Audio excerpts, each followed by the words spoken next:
नमस्कार दोस्तों, स्वागत है आप लोग का ऐसे क्लास के यूट्यूब चैनल में। हम लोग हिंदी सीख रहे थे। हिंदी में हम लोगों ने स्टार्ट किया था हिंदी वर्णमाला से।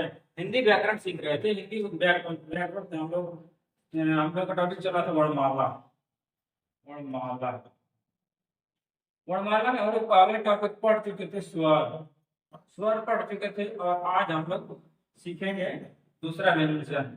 व्यंजन व्यंजन जाने से पहले हम लोग कल एक टॉपिक छोड़ दिए थे गलती से, सॉरी। वो है आपका संयुक्त स्वर। संयुक्त संयुक्त स्वर। संयुक्त स्वर क्या होता है? वे स्वर जो अलग अलग वे स्वर वे स्वर जो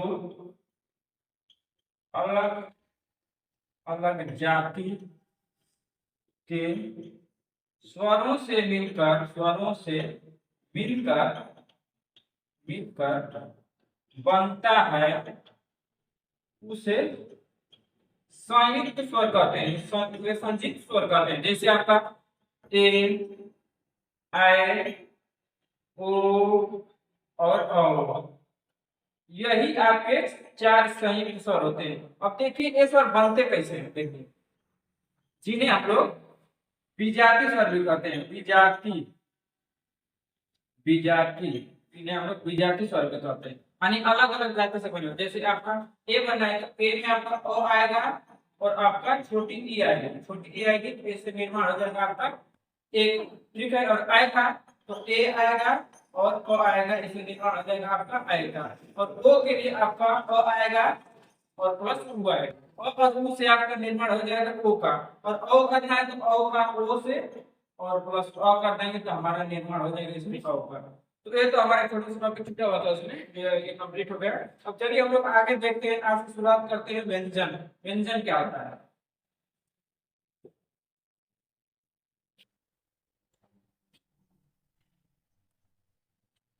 देखिए व्यंजन, व्यंजन जिसको हम लोग कॉन्फिडेंट कहते हैं इंग्लिश में। देखिए क्या होता है व्यंजन। वे वर्ण वर्ण या अक्षर वे वर्ण या अक्षर जो स्वरों की सहायता से स्वरों की सहायता से बोले जाते हैं,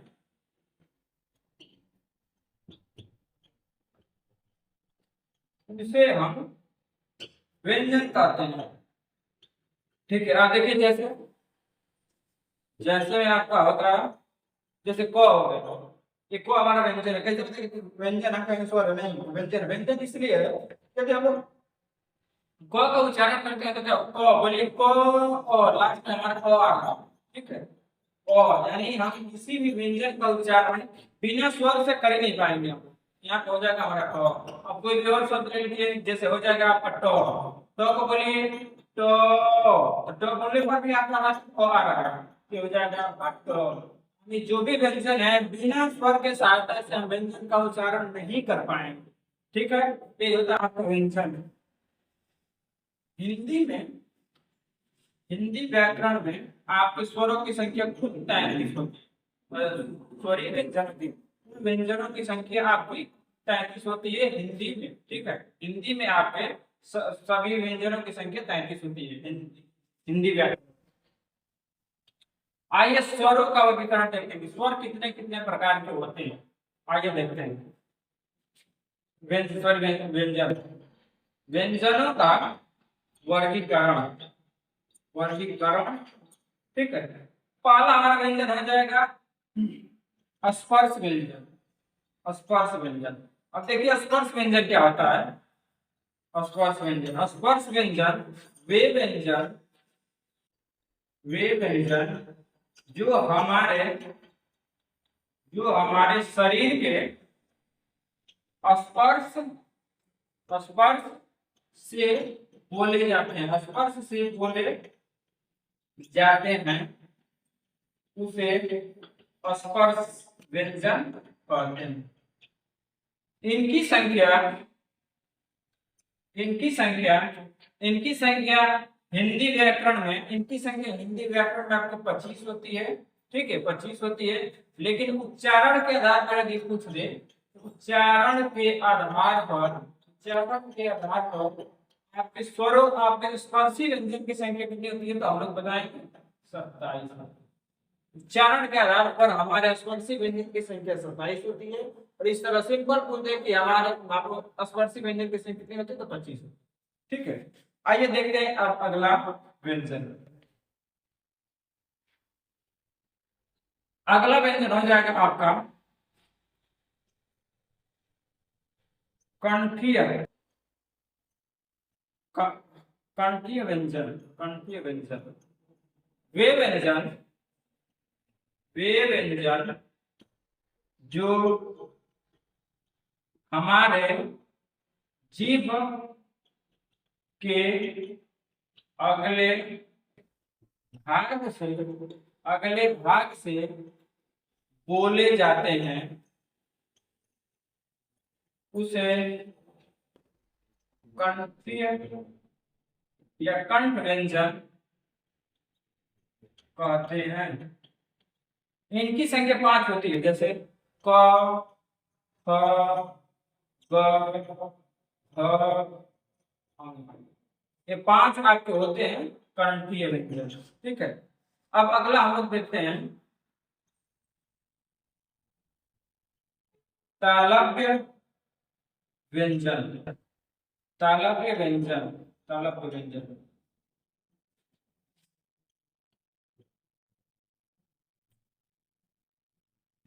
वे व्यंजन जो हमारे जीभ के मध्य भाग से बोले जाते हैं, उसे तालव्य व्यंजन कहते हैं। इनकी संख्या भी 5 होती है, क्या आपके हो जाएंगे च, छ, ज, ज, छ, य। इसे हम लोग स्पर्शी, इस व्यंजन को हम लोग स्पर्शी एवं संघर्षी व्यंजन भी कहते हैं। स्पर्शी और संघर्षी व्यंजन भी कहते हैं। ठीक है, अगला व्यंजन देखते हैं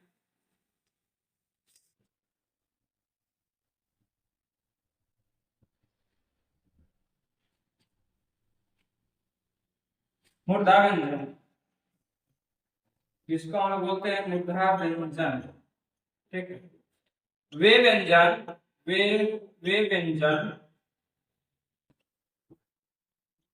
वे व्यंजन जो हमारे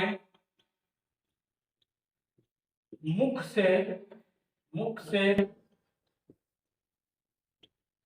बोले जाते हैं, वे व्यंजन जो हमारे मुख से बोले जाते हैं, उसे मूर्धा व्यंजन कहते हैं। मूर्धा व्यंजन कहते हैं। इनकी संख्या भी 5 होती है, जैसे ट, ठ, ड, ढ, ड़। ठीक है, ये आपके हो गए मूर्धा व्यंजन। एक होगा आपका तालव्य व्यंजन। एक होगा आपका तालव्य व्यंजन। वे व्यंजन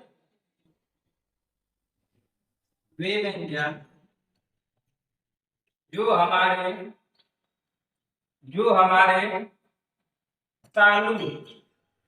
तालु से बोले जाते हैं, उसे तालव्य व्यंजन कहते हैं। जैसे त, थ, द, ध, न। इनकी भी संख्या कितनी होती है? 5 होती है। और लास्ट में आपका आ जाएगा कोष्ठीय व्यंजन। कोष्ठीय व्यंजन वे व्यंजन जो हमारे कोष्ठ से, होठ से, जो हमारे होठ से बोले जाते हैं, उसे हम लोग कोष्ठीय व्यंजन कहते हैं। जैसे प, फ, ब, ह और म। ठीक है, ये तो हो गया हमारे व्यंजन। अब देखते हैं अगला व्यंजन। अगला व्यंजन हमारा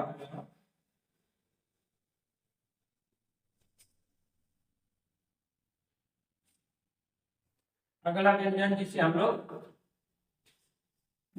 उष्मीय व्यंजन, उष्मीय व्यंजन, उष्मीय या उष्मीय जिसे हम लोग उष्मीय व्यंजन कहते हैं, जिसमें उष्मीय व्यंजन कहते हैं, जैसे स स छोटा सा बड़ा सा स और ठ, इसे हम लोग उष्मीय व्यंजन कहते हैं, ठीक है।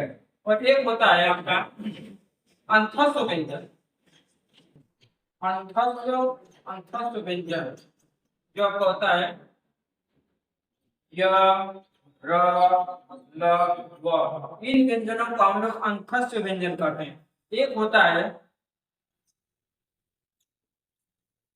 संघर्ष, संघर्ष, संघर्षहीन व्यंजन, जो य और व को हम लोग कहते हैं संघर्षहीन व्यंजन, ठीक है।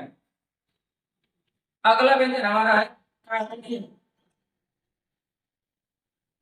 जिसे हम लोग बोलते हैं काकल्य व्यंजन, जिसे हम लोग बोलते हैं काकल्य, काकल्य व्यंजन, ठीक है। काकल्य व्यंजन आपका हो जाएगा ल, काकल्य व्यंजन हो जाएगा आपका ल। एक होता है पार्श्विक व्यंजन, पार्श्विक व्यंजन आपका हो जाएगा ल। एक होता है लुंठित, लुंठित, एक होता है लुंठित व्यंजन, जिसे हम लोग कहते हैं हाँ, ठीक है। आइए देखते हैं आगे।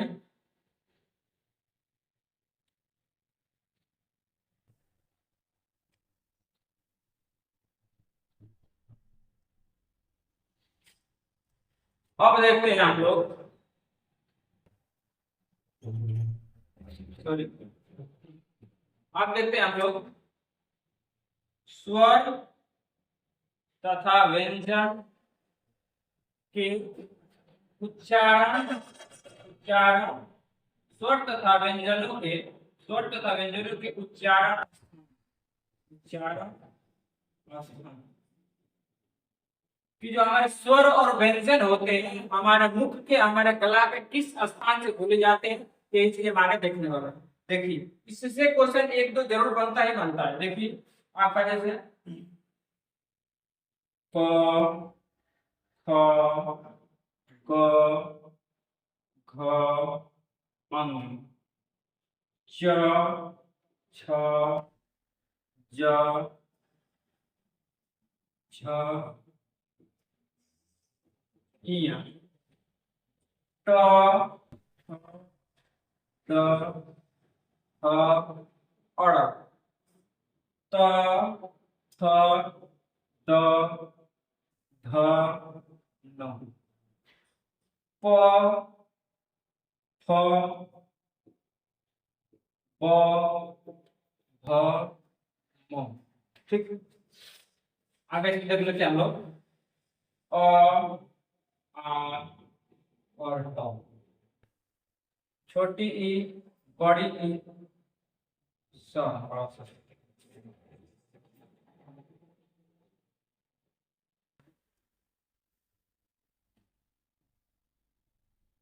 य र ल स उ,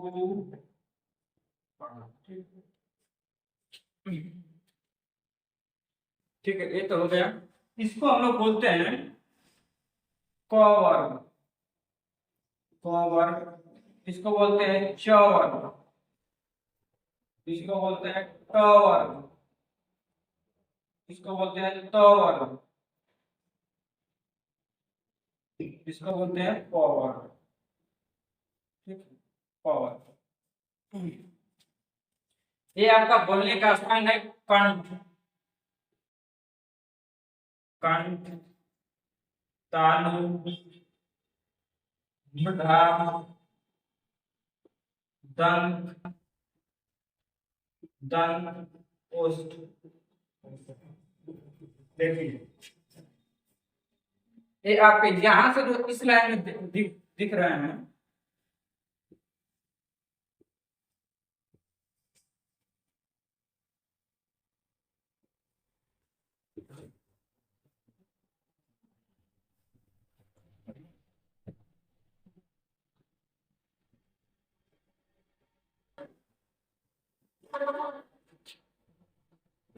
यहाँ इस लाइन में दिख रहे हैं जो भी वर्ण वो कंठ से बोले जाएंगे, कंठ से। जैसे आपने बोल दिया कि क का जो बोल उच्चारण कौन सा है, तो कंठ है। और इसी में बोल देगा कि अ का उच्चारण क्या है, तो आपका कंठ है। और इसमें बोलेगा इस लाइन में चौर में ई का उच्चारण स्थान क्या है, तो तालु, सॉरी तालु है, यानी ई का उच्चारण स्थान हम लोग तालु से करते हैं। अगर हम पूछ जाए स का यानी छोटा सा होता है, इसका उच्चारण स्थान क्या होता है, तो आपका दंत होता है। यानी जो इसके सामने लिखा गया है उसका उच्चारण स्थान वही होगा, ठीक है। और इसमें कुछ छूट जा रहा है तो देखिए उसको हम लोग देख लेते, जैसे व हमारे आ गया, तो व का उच्चारण स्थान हो जाता है दंतोष्ठ, इसको याद करना पड़ेगा, दंतोष्ठ, ठीक है। और आपका छूट जा रहा है जैसे श्र, जैसे आप छत्र, छत्री त्र ज्ञा और श्र, ये छूट जा रहे हैं। देखिए आपका छत्री ये चारों आपका संयुक्त व्यंजन है, ध्यान दीजिएगा। हिंदी हम बोलते हैं संयुक्त व्यंजन, संयुक्त व्यंजन। यानी छत्री छ का निर्माण कैसे होता है, दो दो आपका व्यंजन से होता है। तो हो जाएगा आपका क प्लस स का स, त्र का तो आ प्लस र, ये आपका आनंद हो जाएगा। ज्ञान का होगा आपका ज और प्लस ज्ञान, ज्ञान। श्र का हो जाएगा स और प्लस र, श्र। देख लेते हैं इन सबको उच्चारण स्थान क्या है। तो इनको देखने के लिए हम देखेंगे क का उच्चारण स्थान क्या है, तो क का उच्चारण स्थान अभी हमने बताया कि कंठ है, तो इसका हो जाएगा पहले कंठ। और स का जो पेटफड़ुआ से होता है, इसका उच्चारण स्थान क्या है, पेटफड़ुआ स का उच्चारण स्थान आपका मूर्धा है, मूर्धा। तो यानी छत्री छ का उच्चारण स्थान आपका क्या हो जाएगा, कंठ मूर्धा। जो इसका कंठ मूर्धा हो जाएगा, उसी तरह आपका त्र का देखते हैं, तो त का उच्चारण स्थान क्या है, त का उच्चारण स्थान आप लोग देख रहे हैं कि क्या है, मूर्धा है, इसमें हो जाएगा मूर्धा। और र का उच्चारण स्थान क्या है, र का उच्चारण स्थान मूर्धा ही है, तो इसमें ये दोनों एक मूर्धा से बोले जाएगा। त्र आपका मूर्धा से उच्चारण स्थान इसका होगा। अब ज्या है आपके, जिसको हम लोग ज्ञान कहते हैं, वो क्या है, तो ज्ञान में ज का उच्चारण स्थान क्या है, ज का उच्चारण स्थान आपका तालु है, तालु। और या का क्या है, या का भी आपको तालु होती है, आपको तालु से बोला जाएगा। यानी छत्री छ आपका कंठ मूर्धा से बोला जाएगा, त्र आपका मूर्धा से बोला जाएगा, और ज्ञा आपके तालु से बोला जाएगा। इस तरह स्र देख लेते हैं, स्र में बड़का सा आपका तालु से बोला जाएगा, और आपका र आपका मूर्धा से, तालु मूर्धा, तालु तालु और मूर्धा, तालु मूर्धा से आपका स्र बोला जाएगा, ठीक है। इसी तरह से देख लेते हैं आपका इस संयुक्त स्वर बच गए हैं ए ओ और अ, ठीक है। देखिए तो अब हम बताए हैं इसमें ए का जो उच्चारण स्थान क्या होता है, ए का जो है ये आपका संयुक्त स्वर है, ये आपका संयुक्त संयुक्त स्वर है, संयुक्त स्वर है। संयुक्त स्वर का एक उच्चारण स्थान क्या होता है, अ होता है और ठीक है। तो अ का उच्चारण स्थान क्या है, इसमें कंठ है, कंठ, ठीक है, कंठ है। और ई का उच्चारण स्थान क्या है, तालु है। ये बोला जाएगा आपका कंठ तालु से, ये दोनों आपके कंठ तालु से बोले जाएंगे दोनों। और अगला देख लेते हैं ओ का उच्चारण स्थान क्या है, अ और उ आएगा, बनेगा ओ। तो अ का उच्चारण स्थान क्या है, आपका कंठ है, कंठ है। और आपका उ का उच्चारण स्थान क्या है, ओष्ठ है, ओष्ठ। तो ए आपके ए और ए आपके बोले जाएंगे कंठ तालु से, ओ और अ आपके बोले जाएंगे कंठ ओष्ठ से, ठीक है। देखिए थोड़ा सा रह गया जो आपके एक 25, देखिए आपके संयुक्त स्वर है, जितने भी मैंने घेरा में दिया है 1 2 3 4 5 5 मैंने 25, जो हम लोग बोलते हैं स्पर्शी, स्पर्श व्यंजन। स्पर्श व्यंजन की संख्या हमने बताया 50, किसमें होगी, हमेशा वर्ग में होगी, ठीक है, वर्ग में होगी। इसमें आपका जो आपका लास्ट वाला है, जैसे आपका